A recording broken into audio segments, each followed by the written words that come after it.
The dogs are sleepy today. They don't want to walk down with me.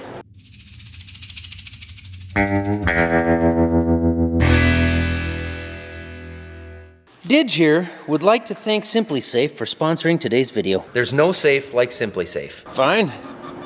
We'll make friends with the birds.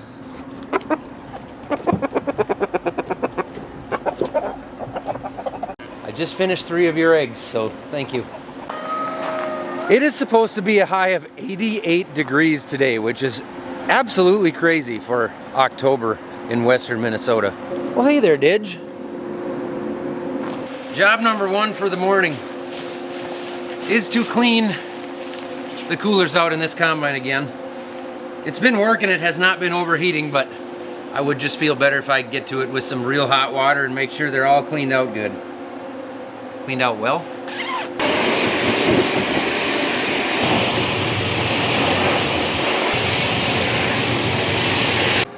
Well, that went a lot quicker than the first time, mostly because Teddy had washed it up already since the last leak, and I mostly was focused on the coolers. If I really wanted the whole machine clean, I'd be here all day long, and I can't do that. Just needed this area. Now, soybeans are particularly horrible when it comes to dust, and the air filters like to get plugged real quickly. So, since we got some dew this morning on the ground, and the beans are gonna be wet, I'm gonna pull this filter out, see what it looks like. Oh geez, that is not bad at all. I'm not even gonna mess with that. That's crazy clean, actually. That was easy. That is not normally the case. Well, we got that machine drying. Scott's fueling that thing up and he's gone through the headers, and we got Joel over here charging the AC on the old machine. So there's plenty going on. But now it started raining, so beans might not go for a while. We got a sprinkle happening. The gauge in there must be off. How low did it say it was? It's at 3/4, and now it's full, and it still says 3/4. Oh, I think sometimes it takes a minute. Slow. Yeah, it's just slow. That's all it had gone through was a quarter? Not burning much. While it's sprinkling out here, we're gonna take a minute and adjust the trailer brakes on a couple of trucks. We know they're getting a little out of whack. And Dad is gonna head up to one of our fields that have been spread now with fertilizer and get the chisel plow going. We haven't run any tillage yet, which, as long as the weather stays nice, tillage goes pretty fast. We've got this bin to the point where it's going to be getting full, hopefully later today, as long as this sun burns off the rain we just got. So then we're going to start putting beans into this bin. And Scott and I already went through, made sure all of our slides were working, so the sumps are working. We've got our sump saver in place here, just in case something were to plug up in the center. I've also got the gate open on top so that when we start this overhead conveyor, the beans will dump into this bin and not those ones, which means I've got those ones closed. This one's open for now, but we'll close it when we switch to this bin. It's like a grain maze. You know, the grain goes one direction every time you close or open a gate or move a slide or change the distributor. The grain can't go that way, it's got to go this way instead. You just got to make sure you got all your passageways correct. Brakes are all adjusted and good on all the trailers. Scott ran up to join Dad with tillage. It quit raining. In fact, it is really nice out now. It's getting to be that time of year where the temperatures are dropping. It is definitely fall around here. And one of the things we worry about out here is our temperatures inside our shops. We want to make sure that the heat is working, everything's right. We don't want to have any water leaks or pipes that are going to burst, anything like that. Not to mention some of the equipment. If it doesn't get winterized exactly right, we need to keep an eye on that. That is one of the reasons we've got this entire place locked down with a Simply Safe system. We have definitely benefited from the temp sensors in this shop. A few years ago, I was alerted on a day that was 30 degrees below 0 Fahrenheit that we had a door open in this shop. I was able to race home, get the shop door closed, and avoid disaster. On top of that, we've got the water sensors, we've got glass break sensors, motion detector sensors, we've got carbon monoxide sensors, doorbell cameras. We've got cameras all over the place that we can actually access right here from the phone on the Simply Safe app. You can go in there, you can turn your system on and off, you can look at all your cameras, you can control basically everything from the app right here. Simply Safe actually has a new product right now called the Smoke and Carbon Monoxide Listener. It works alongside your current system right now, so if you have detectors in your house or a hardwired system, anything like that, this listener actually mounts inside your house, and then when or if, in the unfortunate event you have those alarm goes off because you have a monoxide leak or a fire, something like that, when those go off, the listener will actually activate to call your local authorities and warn them of an emergency that you may have within your house, so it activates itself on the Simply Safe system using your old pieces. That sounds like a pretty valuable thing to me. They've also now got outdoor active guard protection, which can actually stop intruders in their tracks. It can communicate with them and talk to them before they ransack your place or steal valuables or whatever it might be.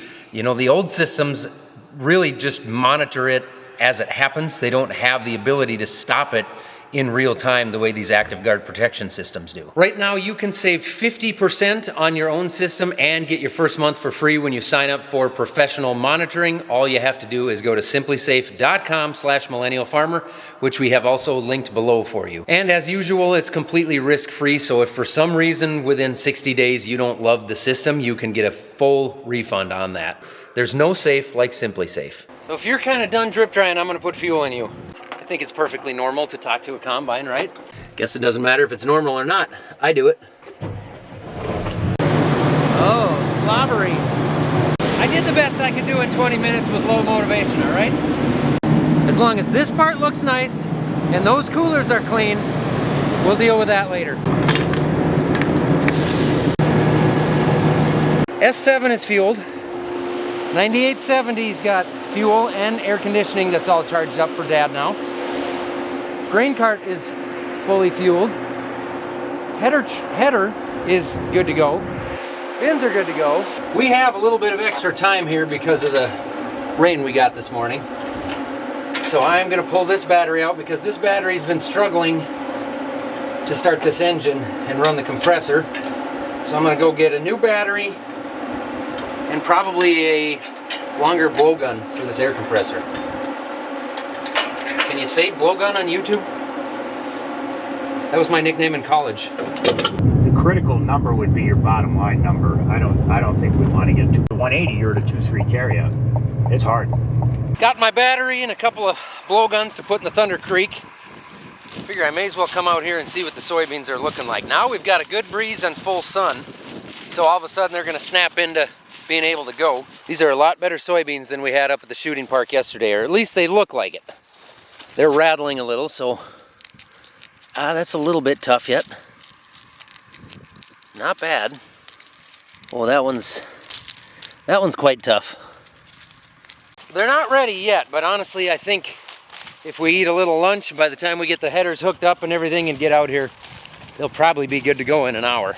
And since I'm not really rushed for time, I may as well run across the road, grab a couple ears, and then we'll test and see what the moisture content's at out here. Let's just grab some random ones. Well, that's a nice little ear. Oof. We can't. Let's hope the next random one's a little bigger. There we go. There's a real ear. You versus the guy she tells you not to worry about. Got my ears hand shelled. See where we're at. Relatively dry. I know that. Home. Gotta remember how to use this thing. Whoa. Whoa. Okay. I'm gonna run that through again. So a couple of things. First off, this should be probably the driest corn that we have. I don't think we've got anything drier than this. The other thing is, once we actually get out there, it's gonna be 2, maybe 3% wetter than it shows on this machine. It just always is. Once you actually dive into it with the machine, it's wetter than it is when you're just hand shelling random ears. That's pretty consistent. Regardless, that's 23% corn.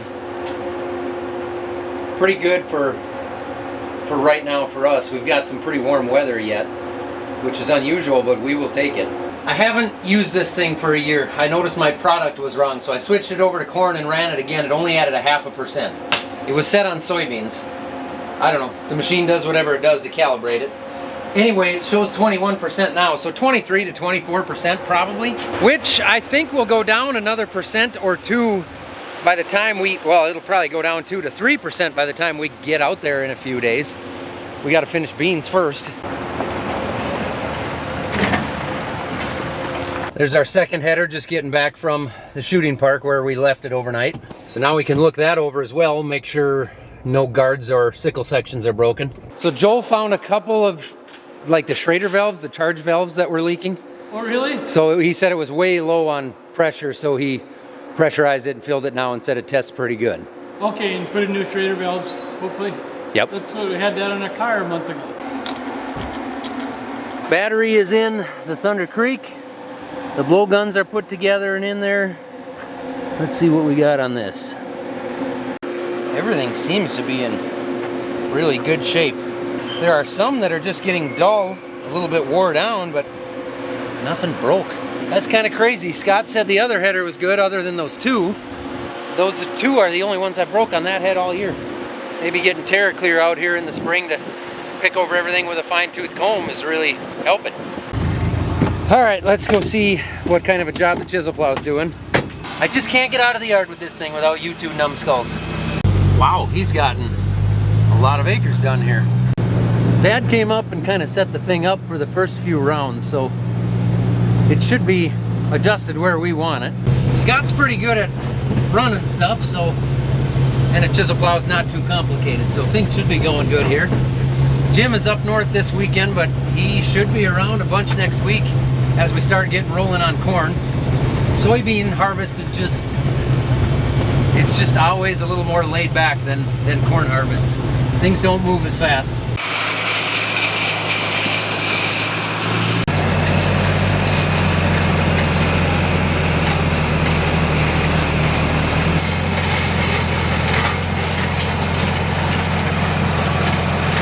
Oh, these look like nice conditions to be working in.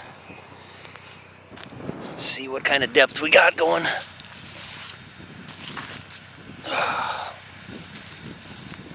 I like it. I think these are beautiful conditions for it. We've got fertilizer spread on this field right now. P and K anyway, not our nitrogen. People ask me about lime a lot. So lime is used to bring the pH up when you have a low pH soil.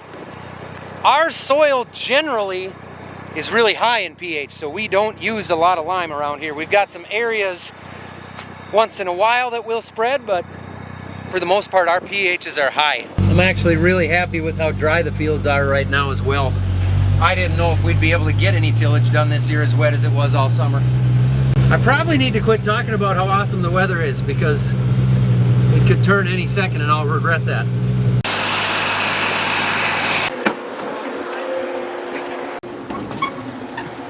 I'd say it's time to go harvest now.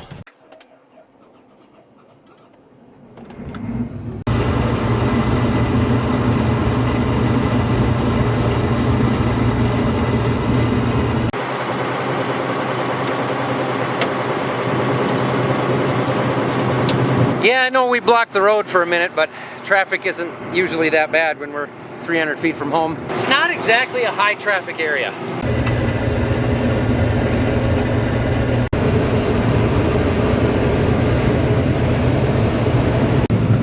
These are going to be way better beans. I'm just going to open up a corner here so we can get the other combine and header in here. Boy, this machine is doing a nice job too. Those are pretty clean. We'll go grab the second machine and get things moving. About 13.7 on the first acre on your monitor. Okay, I'm sure they picked up some with the drizzle and the dew last night. So. Yeah.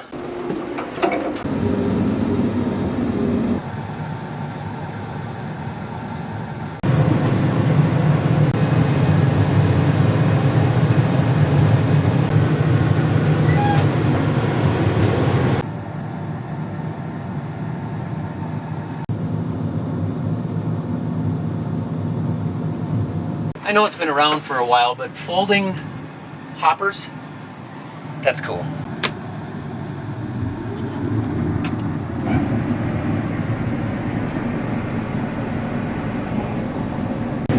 Oh. There's some areas where we've got some yellow leaves still hanging on there. This is a much later variety bean. Whoop, got a problem there. Can't be having that. What happened? Let's try and push those in. There we go, come on, get in there. No, not all of them. So there's some areas where they're not as ripe. They're a 1.5 bean, which for a lot of people watching, they're gonna think that's super early, but for us, that's a very late bean. So they are later, a little bit wetter, but man, are they yielding compared to anything else we've been in. This is awesome. I hope the whole field's like this. Automated systems are going. I'm up and running. So we are automatically adjusting the machine and the speed as we go. By we, I mean the machine, the cameras. I really am not doing anything. I just make YouTube videos. 5 to 4. These ones are a little bit wetter, but at least on the ends anyway. The spot I went through just now, I guess, wasn't great, but on the ends, when I went around, man, they were yielding better than yesterday.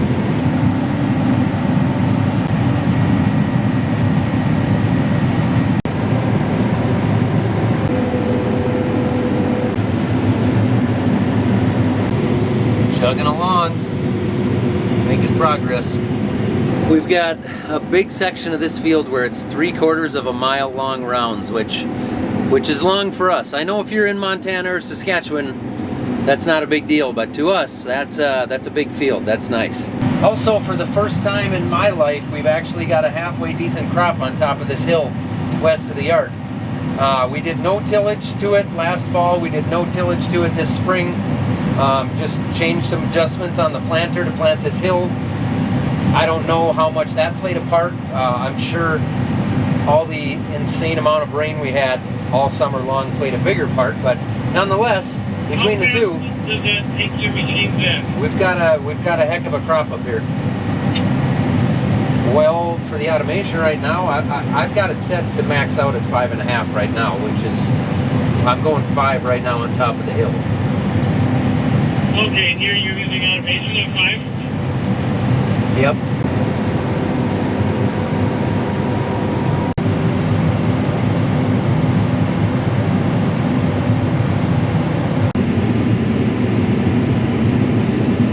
A lot of good views from my office this time of year. I'm going to give you guys a little bit of a rundown on the automation. So right now I've got it set for a maximum of 5.5 miles per hour. That's just me limiting it at that.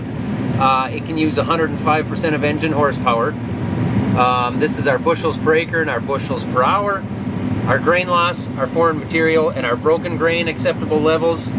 We've got our cameras over here so we can see our grain coming through, and we can see our crop in front of us. It's using that to decide how fast it should go, or if there's what's coming up in front of us. Basically, between that and this predictive yield map that it's got from satellite imagery. So it knows, or has a pretty good idea of what the crop is between the satellite imagery and the actual cameras on the machine. It's looking at that and it's analyzing all the crop in front of us to say, this is how much is gonna come in here in a few seconds, and then it will adjust the speed based on that. It's also controlling all of the settings. So I've given it a maximum allowance on foreign material in the back here, which is pretty low. Very low actually, and so it's going to do the best job that it can do. It automatically changes my rotor, my concaves, my fan speed, my chaffer and sieve, all on the go. It's always, I mean not always, like everything's set pretty good right now, but when it needs to adjust, it will. It's also watching the loss because I've given it an acceptable level of loss, which is a 1/2 bushel per acre. I'm coming in well under that all the time, so I'm losing about 1/4 to 1/3 of a bushel per acre when you do the math, which is in a very acceptable level, especially for as clean as this grain is coming in. It's a robot. It's a giant grain robot. The efficiency aspect here comes in when it really comes to the harvest automation, the speed automation. The fact that the machine will speed up and slow down as it needs to is big. So right now I'm driving 5.5 miles an hour. If I was manually operating the machine, I'd probably be running at about 4.2, because that seems like a happy speed, a happy medium. When you get in some of those spots, you got to slow down if you run out of power, or you're climbing a hill, or you're unloading on the go, whatever. The fact that it speeds up on its own when it has the power to do so, and it has the capacity to do so, that's what makes this thing so much more efficient when you get all those systems set correctly. And I personally think it's going to show a lot more efficiency when we get to the corn. So here, I got in a lot better soybeans, and it slowed me down to, I'm at 4.1, 4.0, 4 miles per hour right now. And that's because the machine knows how much grain's coming in and how much plant material's coming in, knows the limits of the capacity, knows how full it should be for the best grain quality, and it's just adjusting itself. So it's doing a better job at a faster speed, burning less diesel, and it's pretty awesome. It was pretty simple to set up. I had Teddy ride with me for a couple of hours the other night. He didn't need to be in there for 2 hours. I had it pretty well grasped by the time he did the settings, and we did a couple of calculations, and we figured out our grain losses and set our acceptable levels. It didn't take that long. He just kind of stuck around to make sure everything was working out right. Dumping.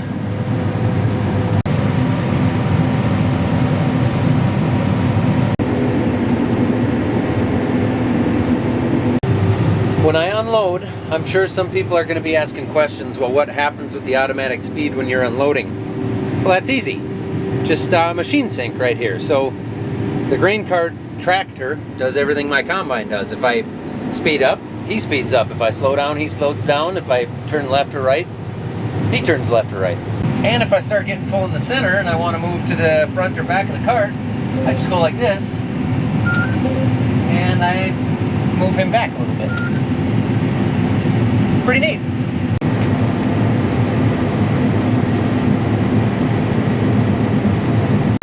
Little bit dusty out there tonight. That's gonna do it for this field. That's 230 acres down, and we didn't get out here until after lunch. Time for the worst part of the day, which is kicking all of this stuff off, getting covered in the dust. But I can get out of these clothes and go take a shower in about 30 minutes. If I don't do it now and I gotta do it in the morning, then I'm covered in the dust all day long. And I'm parked correctly in the wind, so that helps. There we go. This is the reason why my eyes burn at night during soybean harvest.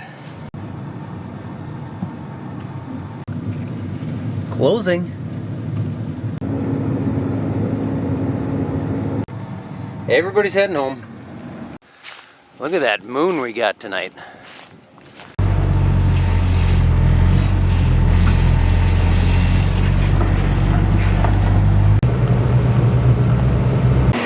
Look at you two lazies. I don't really think I have anything more to say or do.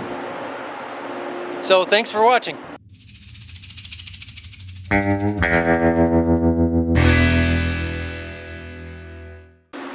You two. Not worried about anything other than if the Ranger's moving and how you can get in it.